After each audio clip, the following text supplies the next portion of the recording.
feel like a bit of an interloper for two reasons. First, I'm going to talk about memory, not decision-making. Memory, obviously, your memory for evidence will have some bearing on decision-making, so I don't think it's completely off topic. And the second, I'm sort of doing what Dan referred to as level one.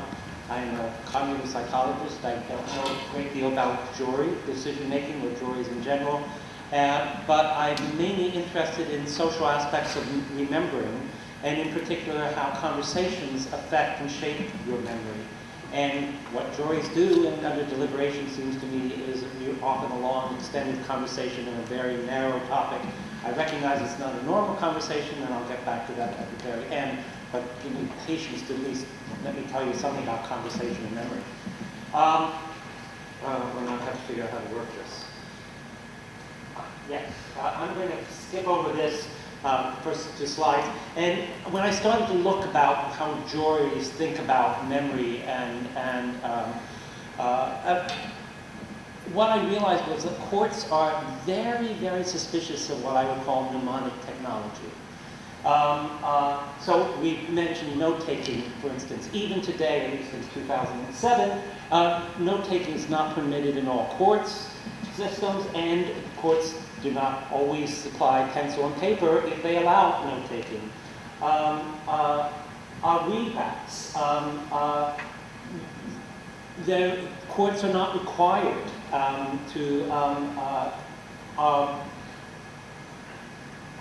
under every instance supply a readback that a jury may want. And they prefer that the readback be read to the jury in an oral manner, which only increases the burden of memory in the first place.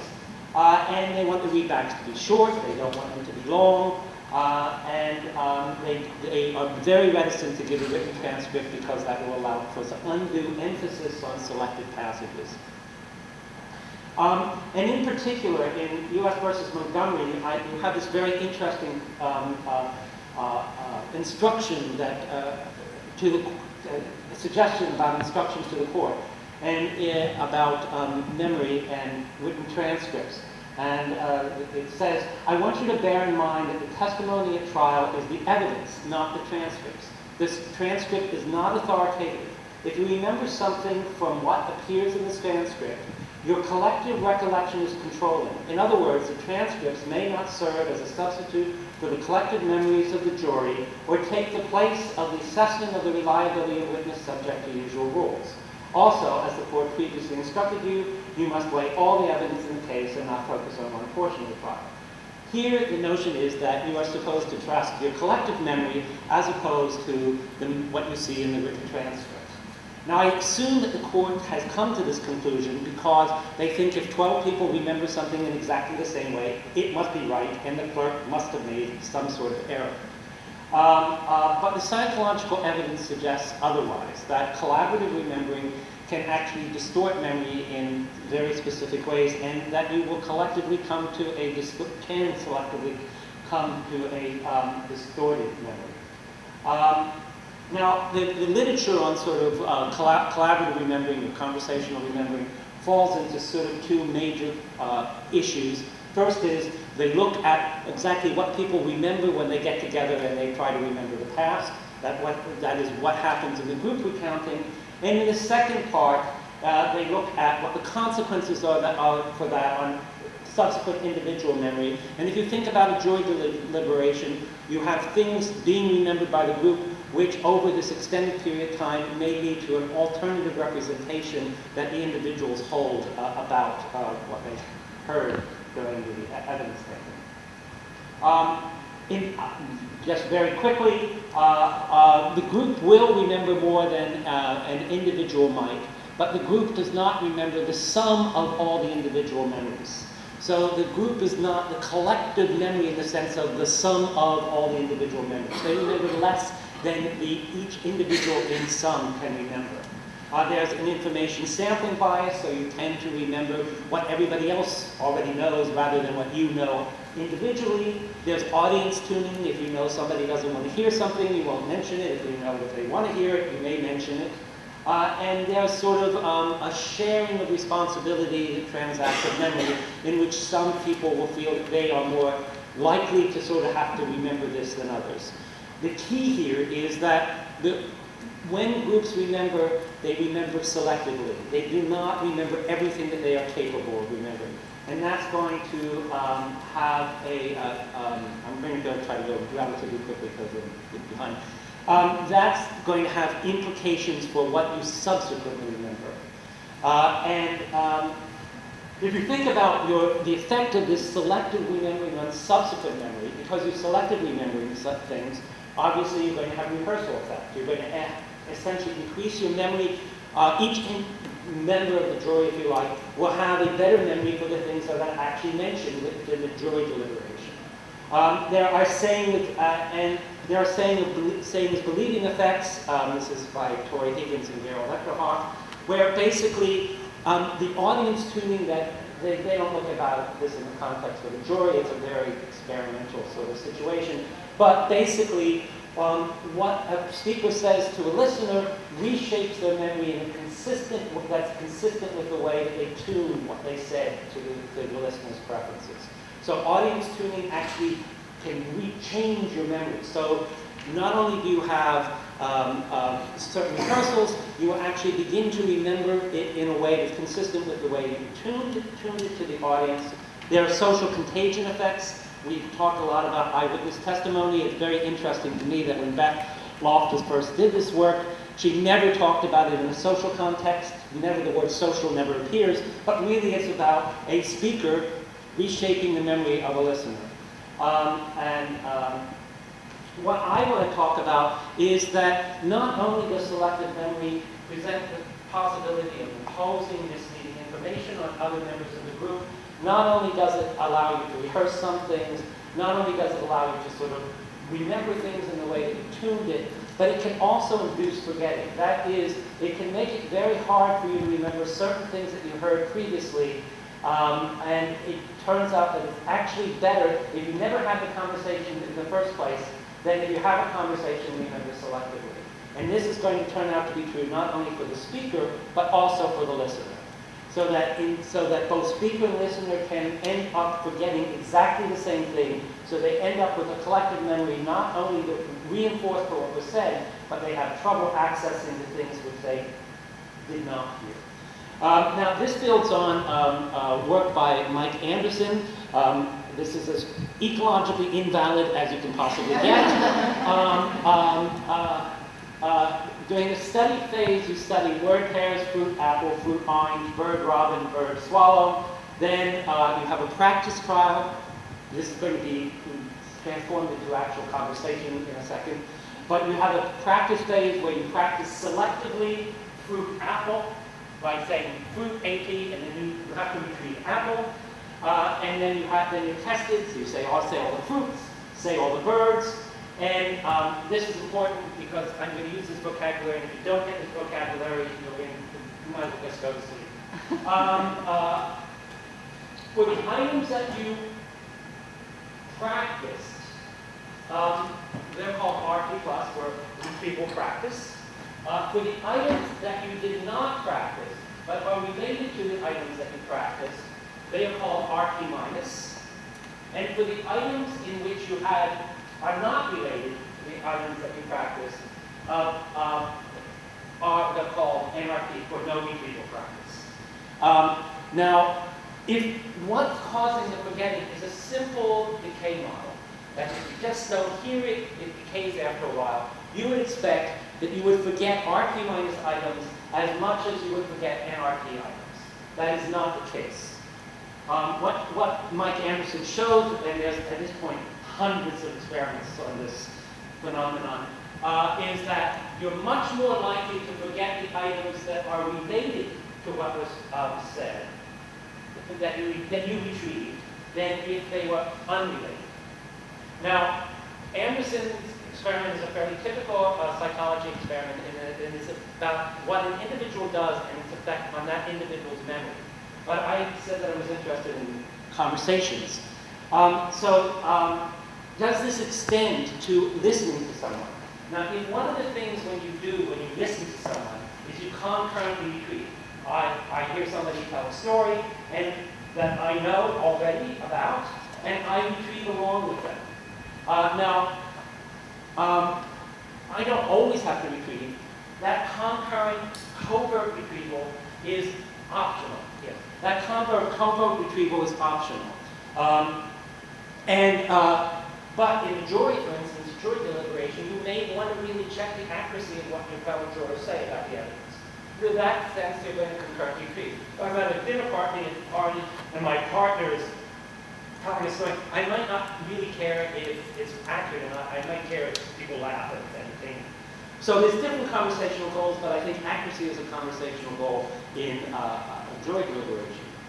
And you would expect, under these circumstances, for that you would get, if you're monitoring for accuracy, you would get concurrent retrieval of the covert on the part of the listener, and hence you should get this sort of induced forgetting effect. And if you essentially redo Anderson's experiment, but now have a listener sit and monitor what the person is retrieving, and they have to say if they think they're right or not, versus they have to say whether you think they were fluid in their response or not. What you find is, and so the experiment is very similar now with two people. What you find is you find retrieval-induced forgetting both for speaker and listener when you monitor for accuracy, but you do not find retrieval-induced forgetting for this listener when you monitor for fluidity. So when accuracy is the goal of your monitoring, your listening, you get the same forgetting for the same type of items, that is, items related to what was retrieved, for both speaker and listener, and you get this convergent memory. You can have people study stories, and then instead of having them selectively practice it, using this experimental manipulation, you just ask them to talk to each other. Under those and then you ask them to recall the story. Under those circumstances, you get very nice, profound retrieval-induced forgetting. So if you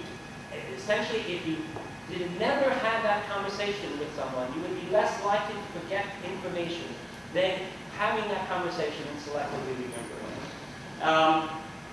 So having a conversation can induce you to actually forget certain pieces of, let's say in this case, evidence. And depending on the way in which that conversation emerges, you will selectively forget some things over other things. It occurs for memorable material, for information that is central to the story. It occurs for autobiographical information. It occurs for biology text. This was funded by NSF, and they wanted me to look at science stuff. So it occurs for biology text. It occurs for lectures on biology and astronomy. And it can be found after a week delay. And we're currently trying to get it after a month. Interestingly, I'll just very rapidly go over it. If you think somebody is an expert, if there's an expert and you're trying to impose misleading information, we know from a host of evidence that it's easy to impose experts. It's easy to impose misleading information. But when it comes to this what I call socially shared retrieval-induced forgetting, if it's an expert, there's no reason for me to concurrently retrieve. Why should I bother? It takes a lot of work. I'm not going to bother to do that. So what you would expect is that experts should be able to mislead people and implant memory, but they shouldn't be able to induce forgetting. And that's exactly what we find, that experts can mislead and implant memories, but they can't seem to induce this forgetting. The selective remembering, listening to selective remembering doesn't do it. On the other hand, if you don't trust the person that you're listening to, under those circumstances, social contagion, you should have a hard time implanting a memory, but you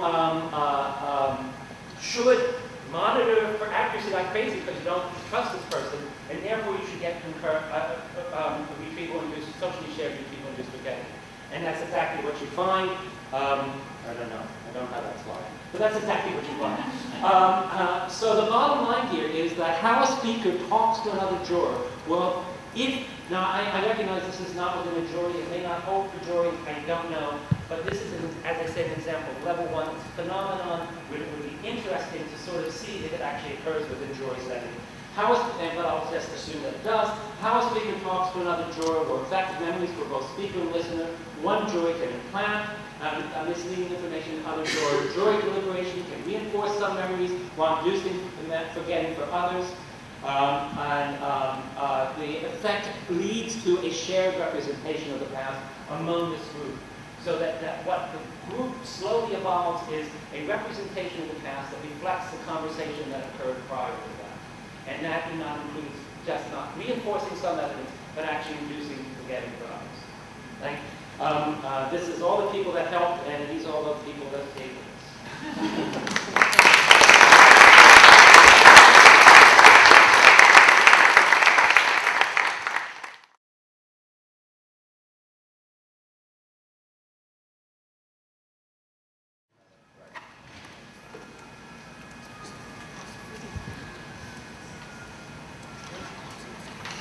Okay, it's time for the Second City Improv team. I'll leave it to you to figure out which one of us is John Belushi and which one of us is you can view, select, or change your seat assignment online. Gilda Radner.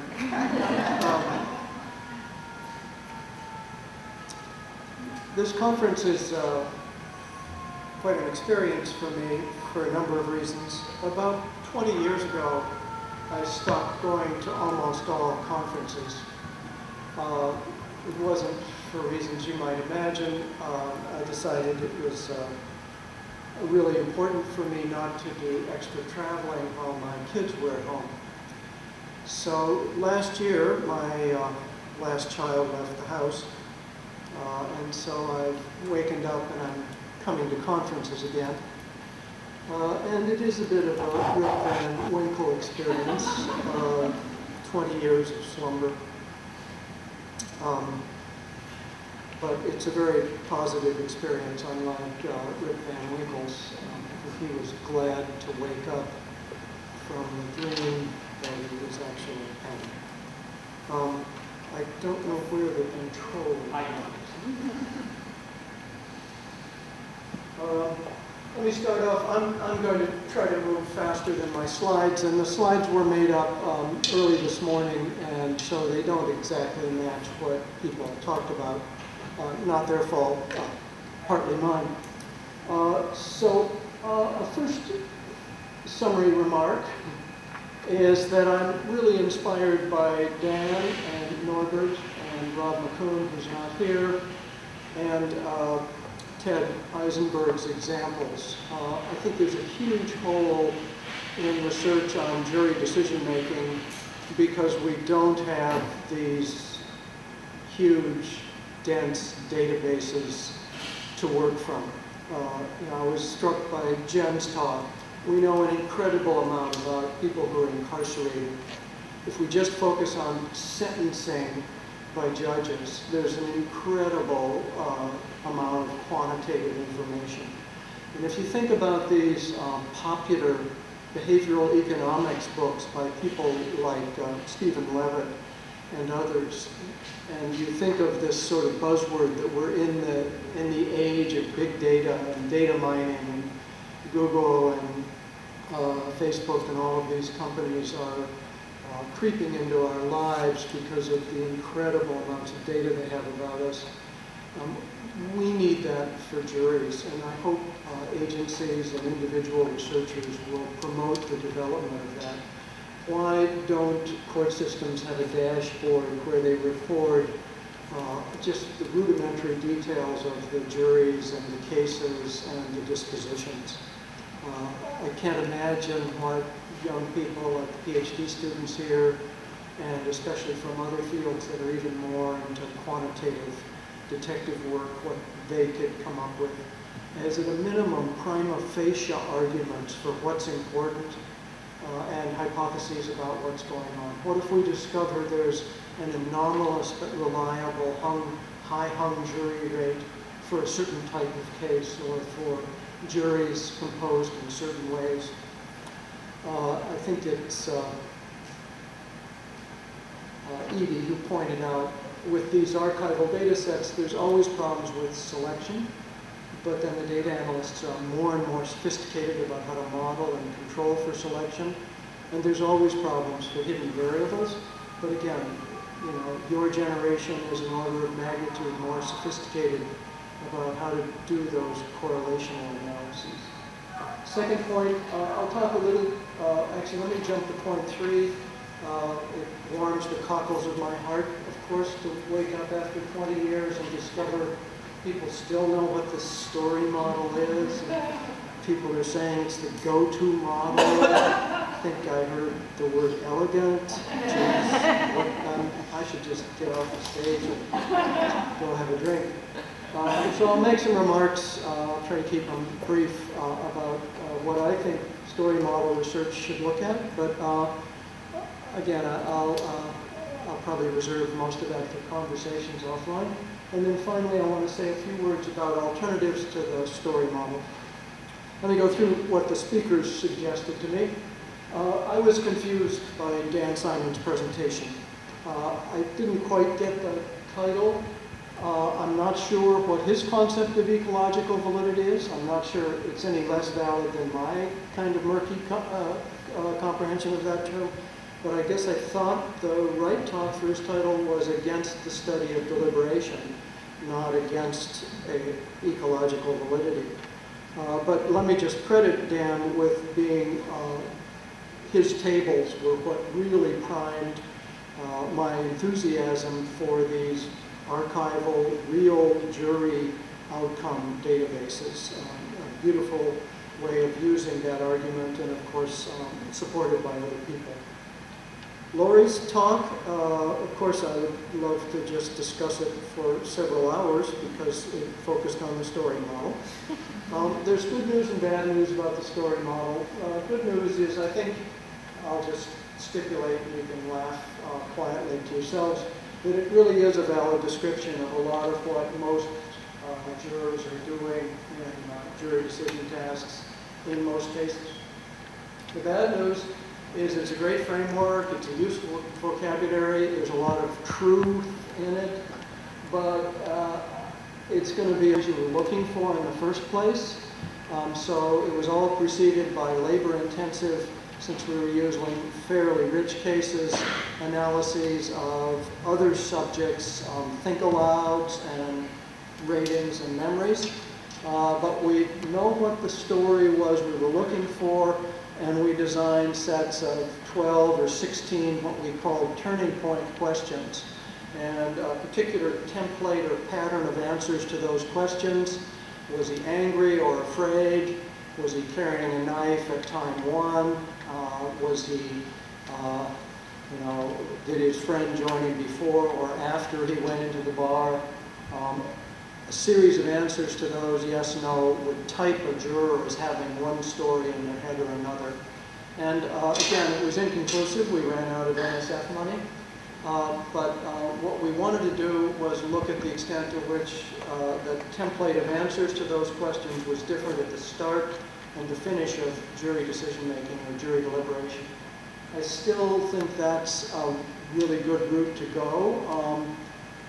And I would go, that would probably be the first studies I'd do. I'd take cases, extract what I thought were the primary stories, tried to come up with a method to measure whether the story changed from the beginning to the end, and then try to do essentially correlational analyses, and then maybe go on to manipulate things to try to see what changed stories.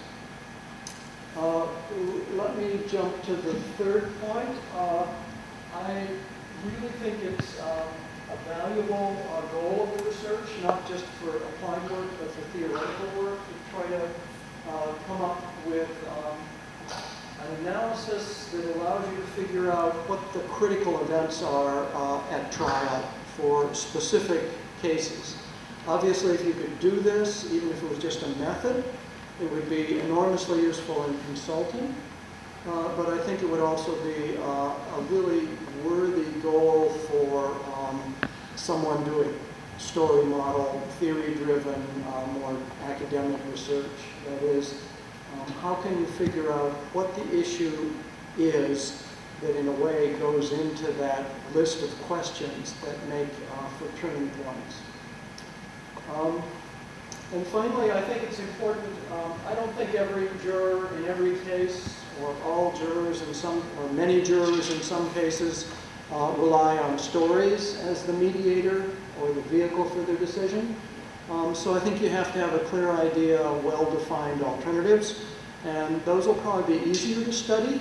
Now, I wouldn't make fun of the alternative models, but this month's flavor of most popular in jury consulting, I don't know if Cynthia has run into it, the reptile model. And what's the reptile model? Well, let me read you a couple of quick excerpts here. The reptile, this is describing the juror as a creature you want to convert into a reptile if you want to win the case. The reptile is aroused when there is a menace to its own genetic prospects, and such a menace can be discerned in many different kinds of cases. I won't correct the grammar. All defendants that can be seen to threaten the well-being of the community are looking more and more like food for the reptile. Think like a reptile. The plaintiff, defendant, decedent is a threat to the reptiles like your jurors.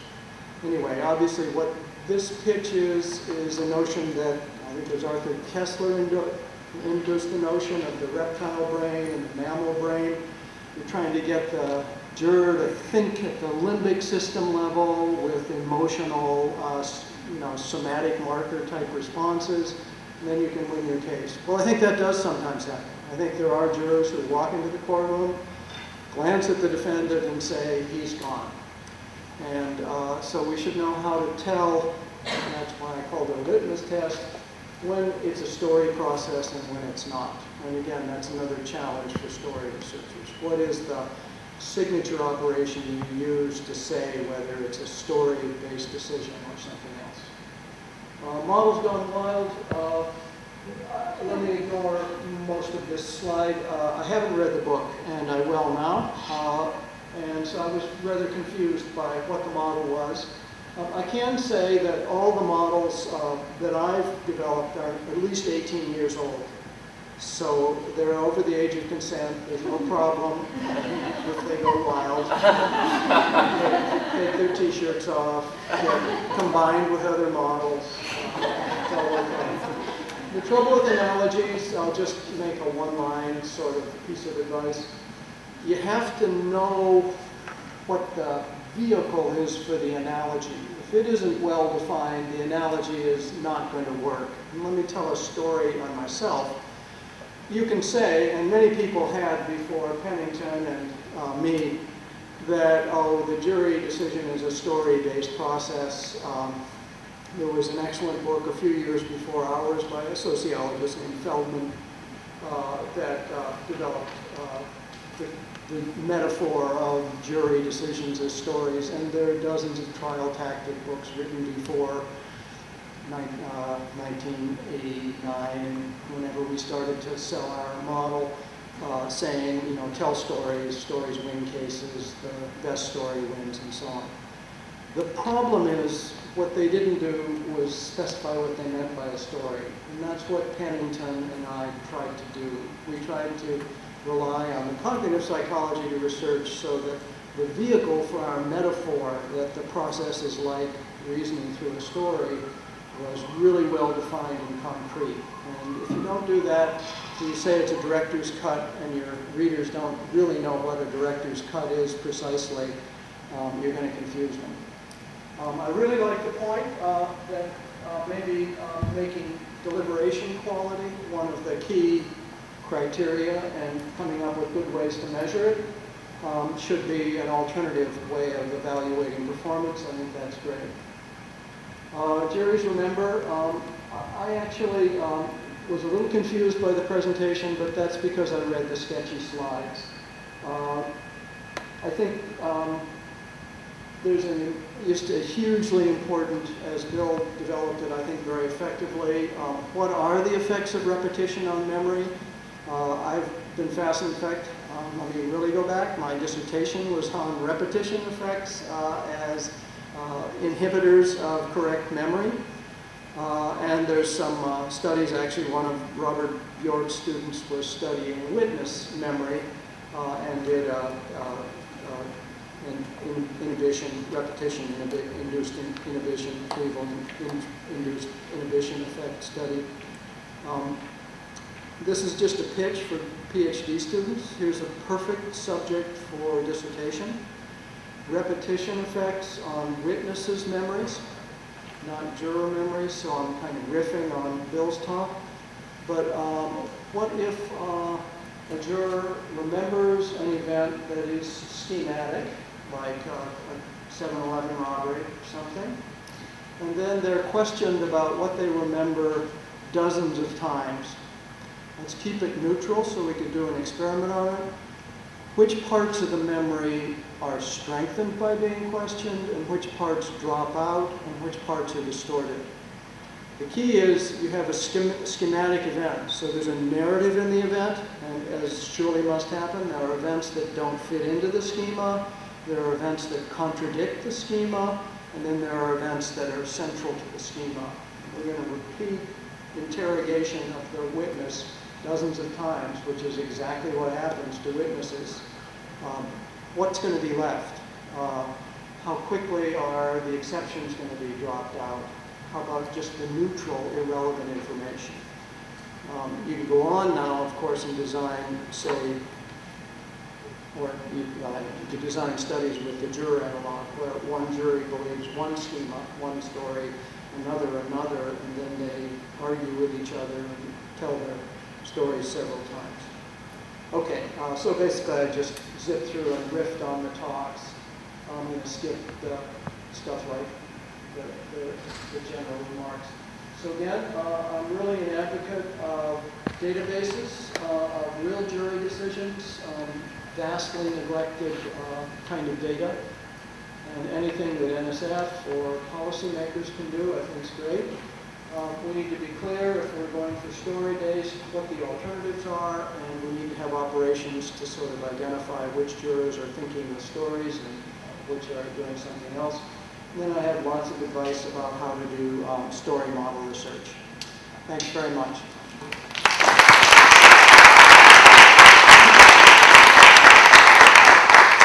And over to Scott. Scott, I hear the garbage man's here. Oh, we don't want it. I don't have any slides, which is a good thing, because I'm the last thing standing between us and a beer or cocktails or things like that. If I had slides, it'd be longer. Basically, I just want to comment on a couple of quick things. And I guess one of the things that I would like to sort of propose to the group is that in a lot of senses, a jury is an instance of a group. And because of that, we don't have to just think about what we know about juries to sort of think about what we know about what juries might do. And that's one of the things I liked about a lot of the talks in the session was that there was a lot of work coming in from other types of groups research, sort of informing various different aspects of what was going on. And I think that's a very important component. The other thing I want to sort of mention is the notion that, this is a quote from Dick Heckman from many years ago. He said that if you want to figure out how to make groups perform better, watching what they do on their own may not be the best way to figure it out. And I think that, again, is something that obviously we need to study and describe what juries do to get a feel for what are the sort of the key processes going on. But that doesn't necessarily mean that they're doing it particularly well. And I think one of the ways that we can start thinking about new ideas for directions to take jury research can sort of flow from the notion of what do we know about interventions in other types of groups that make them perform better. And so I think that might be one of the ways that we can sort of think about things. And I think a lot of the models that we talked about in this last session provide very nice frameworks for beginning to think about that, because they've done a pretty good job of laying out what are some of the key components, the key areas.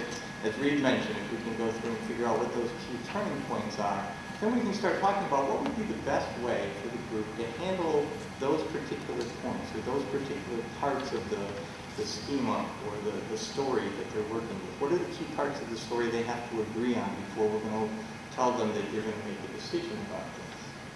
And so I think those are sort of key things that people could begin to think about in terms of not only just studying what groups do, but actually beginning to try to manipulate, try to give instructions to juries about what it is that they're supposed to be trying to do. Now I know from a practical point of view, it's probably going to be tough to get the legal system to allow judges to tell juries how to deliberate. The whole notion now is, oh, well, we just give it to you. You've seen the evidence, go with it. But we also know from a lot of research that people aren't very good at working with groups unless they have some sort of a framework to work within. And randomly choosing a leader and then like going ahead and starting with the discussion probably isn't the best way to go about laying things out. Think about most groups that you work with, they start with an agenda. There's an actual clear point-by-point thing that they're going to try to accomplish today. Juries don't have that. And so beginning to think about, could we provide agendas for them based on what we know about how juries work? Given that they come with different stories or similar aspects of stories, but they're trying to put them together, what would be the things that you'd want them to do to try to put them together? So I think those are some interesting ideas to sort of work from. Two other things. One, the individual versus, or the juror versus jury thing.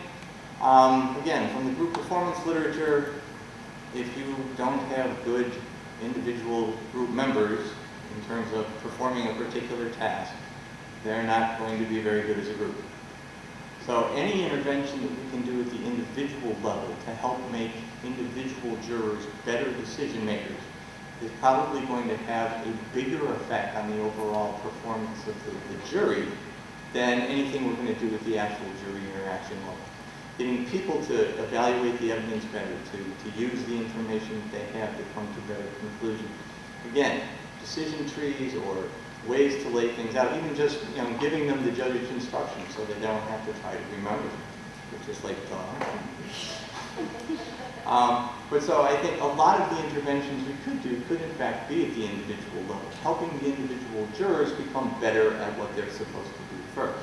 But there are also some interventions that we can do at the jury level as well.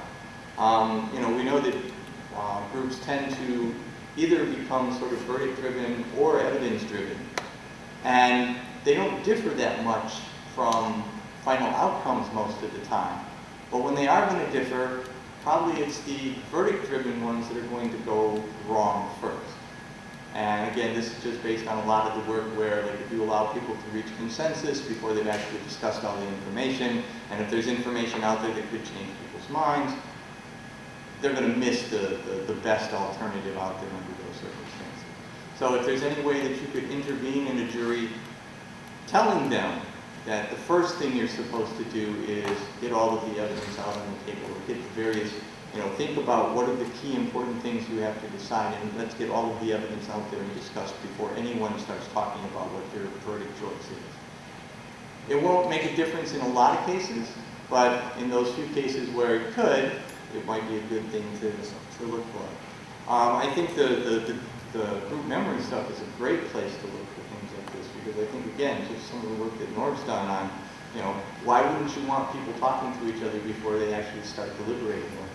Pretty good reason, because if they spend a lot of time talking to each other, there's certain pieces of information that could fall out of the entire conversation. And so the more we understand about how individual and group interaction affects the information that they still have available to them when they finally have to reach a verdict is a pretty important component as well. The last thing that I want to say, and this is kind of I guess it's sort of a depressing point, but it's very difficult to study groups because you need a lot of people, and it's very hard to get a lot of groups. Unfortunately, I think most of the interventions that we're going to be talking about are going to be sort of like incremental changes in what the groups do. Because generally speaking, on average, groups do okay.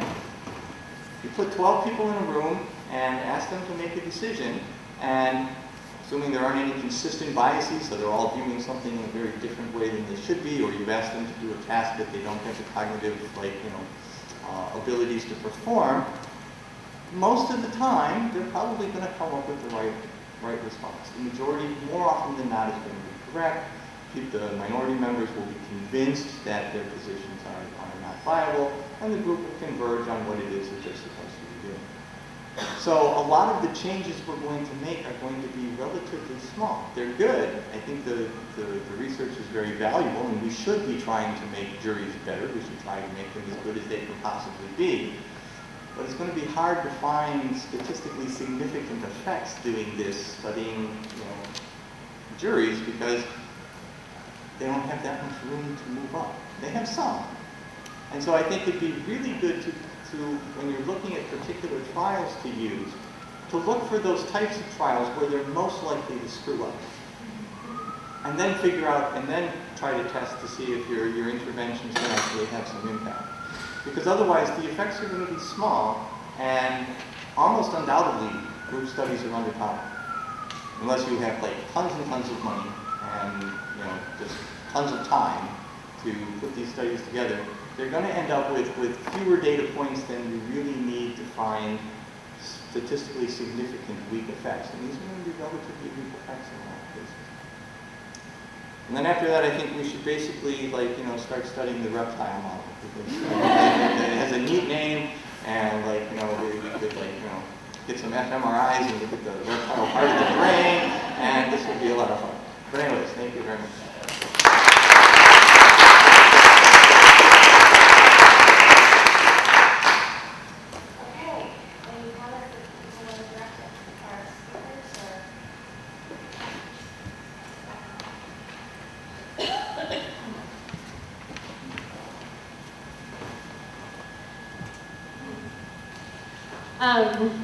So I just want to comment, I thought that was great. I think it's a really interesting debate on whether or not deliberation is important, and I think I sort of fall on the more optimistic side of whether deliberation matters or not, but I'm certainly sympathetic to the idea that it's not always necessary, and I certainly do jury research as well. But I just wanted to throw out one more argument for why I think that deliberation does matter that I don't think necessarily was explicitly said today, although maybe implicitly. I think it's interesting that when we try and debate the value of including deliberation, we tend to always talk about it in terms of its main effect. Do jurors' opinions change from pre to post deliberation? The biggest support that's always given for it is the fact that individual verdict preferences before are such a strong predictor that really, however the majority goes in the beginning is going to predict the group verdict, which I think certainly doesn't provide support that deliberation matters, but I don't think that it necessarily rules it out, because I think it kind of misses the importance of deliberation as a moderator of all the variables that we might be interested in. There are studies that show that a lot of system variables that we're interested in might have an effect before deliberation, but not after, or the reverse. And I think that the fact that the majority is such a strong predictor of the final verdict might, in some cases, actually support the idea that deliberation does matter. And I think it's in those cases where, for example, if you are interested in a system variable and it affects one or two jurors pre-deliberation, and then they get overruled by the majority after deliberation, it's probably going to wipe out the effect of that variable. In which case, I think that the deliberation actually does matter. In that case, it's changing. It's showing that if we rely just on pre-deliberation preferences, that may not actually represent how the group would go, which is what we're trying to do. So I just wanted to throw that out there, that I think that even if we have a lot of evidence that deliberation doesn't necessarily change things overall, I think it's still an important moderator that we should take into account.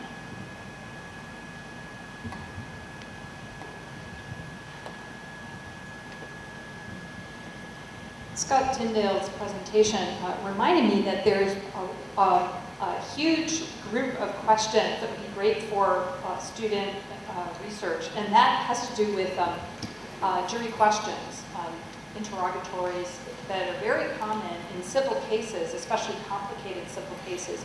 I don't know how many of you have followed the Apple-Samsung civil patent case, but in that case, the jury was presented with a huge set of questions that they had to proceed through, and apparently they did proceed through, to arrive at a verdict, in a particular instance, a verdict favoring Apple and awarding about $1 billion+ in damages.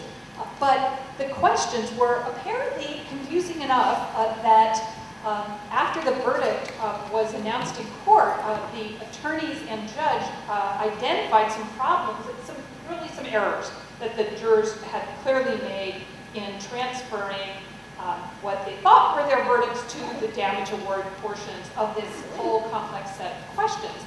And I use that example to say, you know, I kind of feel for the lawyers and the judge in a case like this, because they haven't had any direction from us that I know of. This is a really understudied topic. Are there ways that you can set up series of questions in a way to maximize comprehension and perhaps appropriate integration of a verdict and, in this case, a damage award? And so I think that's a really understudied topic that we should be able to study and provide, I think, some theoretically interesting insights, but then also some practical insights that people can eventually use.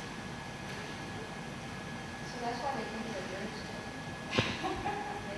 You mean that because they raced through the Well, questions? it was a surprisingly fast verdict, given how complex that case was. So.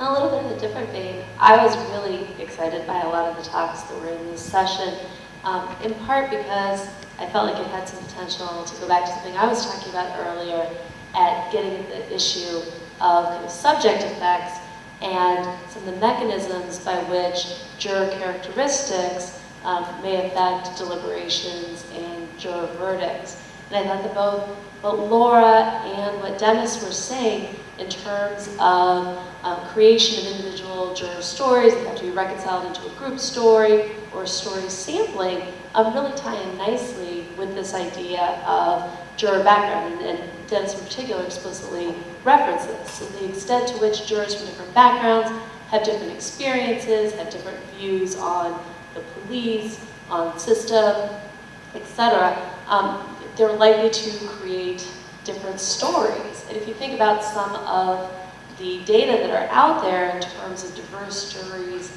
talking longer, well, that starts to be very nicely tied into the idea that they have more stories to reconcile. And if they're talking about more evidence, well, different stories may really draw on different pieces of evidence to a greater or lesser extent, or if you have negative experiences with the police, and police are part of one of those, some of that evidence, you may have to spend longer trying to figure out, was it a biased search, things like that, which could start to nicely account for some of those data about diverse juries. But I think that Dennis also made a really good point about the issue of jury participation, and that we know that there are silent jurors, and I think we really need to be looking to see who those silent jurors are, and whether all stories are likely to be equally shared, equally advocated for, equally represented, and what their relative contributions to the final group story are. So I think reconciling some of these models that go from individual stories to group stories, I think really has the potential to both advance our theoretical understanding of deliberation, but also to get at some of the other issues that we, and by we I guess I mean I, talked about over the course of the day.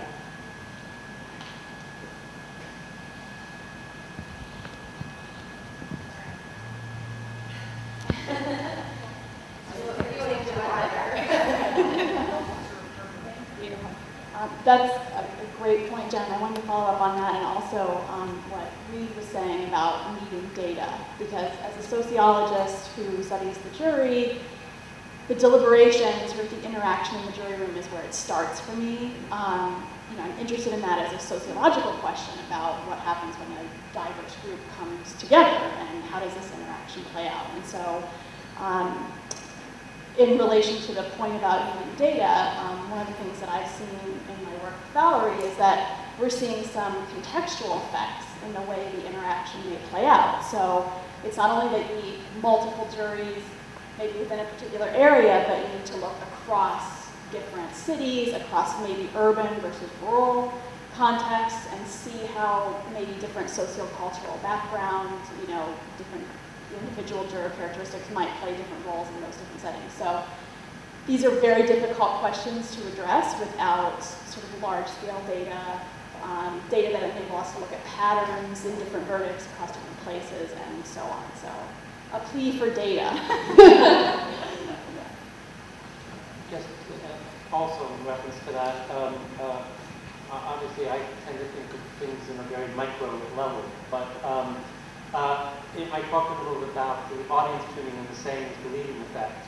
And what I basically said was that the audience tune, you would come to sort of to a representation that's similar to what you think your audience thinks. This does not hold if you are directing to it as someone outside the group. So in studies by Eckerhoff, he looked at Germans speaking to Turks versus Germans speaking to Germans. And although the Germans speaking to Turks tune very dramatically, in fact more so than they say what they think the Turk wants to hear, it alters their memory not at all. So that at a very micro level, this sort of otherness has an effect that you don't, to use their term, you don't come to a shared representation because you don't want to have a shared or collective representation or a shared memory with this other, and whatever leads to that, that motive no longer exists for you.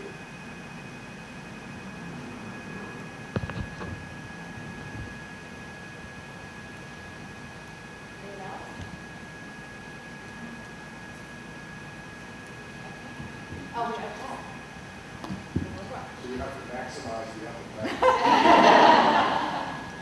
upper Just one. So Reed's comment on the mega data studies and how someday the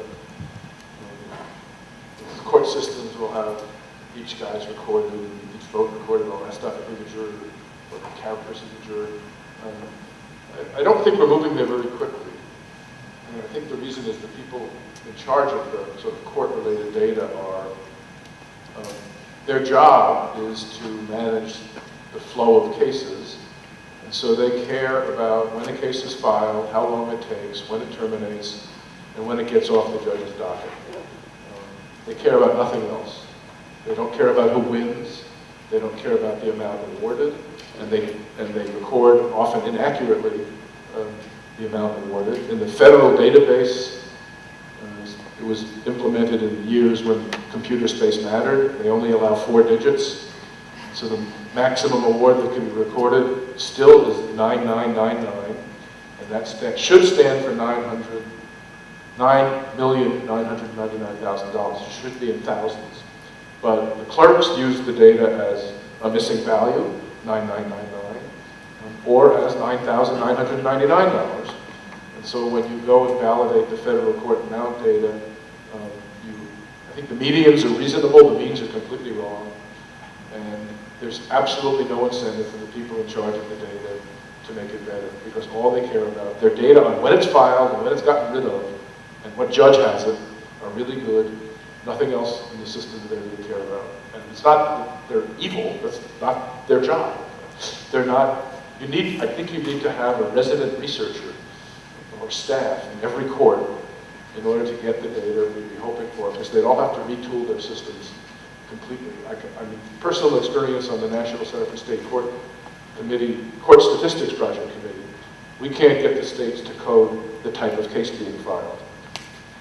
In most states, you can't tell whether it's an automobile accident case or a medical malpractice case or anything else. Now, some states, this is a goal, and some states are doing a much better job than they used to, but there's not uniform or even existing reporting of types of case in many states.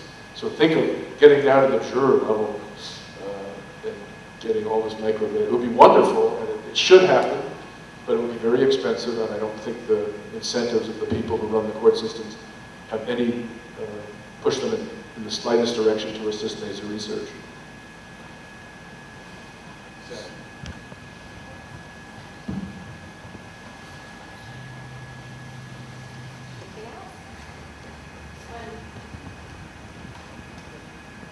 Just one last thing. I just got word from the president. He's going to show up in about 5 minutes, so he's going to come talk to us. So we'll break again for probably to say something at that point.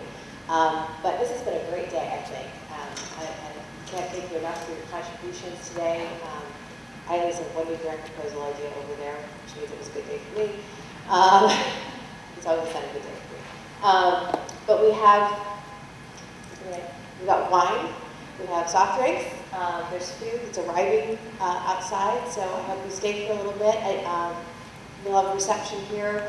In your packet, there's a map to the restaurant for the night. It's just a couple blocks from the hotels, but in case you get lost somehow, all that information's in there. Also, there's information in there for your reimbursements for your travel. There's the form that you have to fill out, instructions. I apologize for that you have to take the receipts on a white piece of paper, but this is what we have to do to get reimbursed here.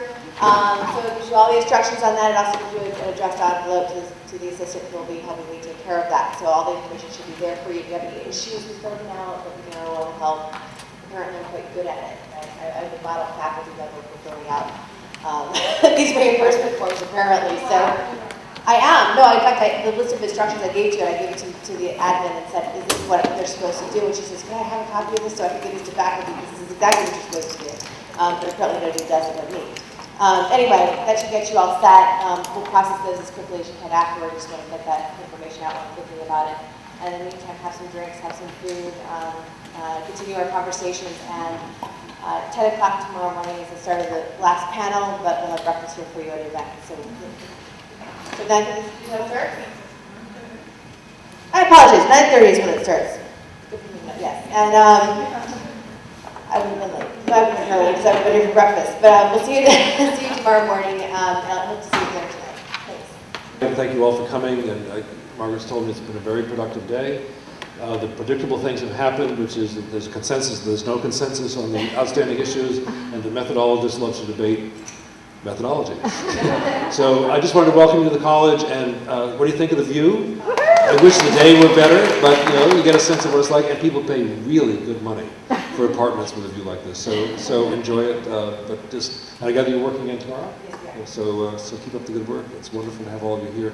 We consider ourselves and like to promote ourselves shamelessly, and I get to be the shameless self-promoter, as a place that likes to be at the cutting edge of research in our fields. We have many fields covered now by John Jay, the new John Jay, the liberal arts John Jay, and it's just great to see the sort of psychology law folks here, and we hope that you feel this is a home for you, and that this is an intellectual home, a place where we talk about tough issues and try to figure out what to do about it.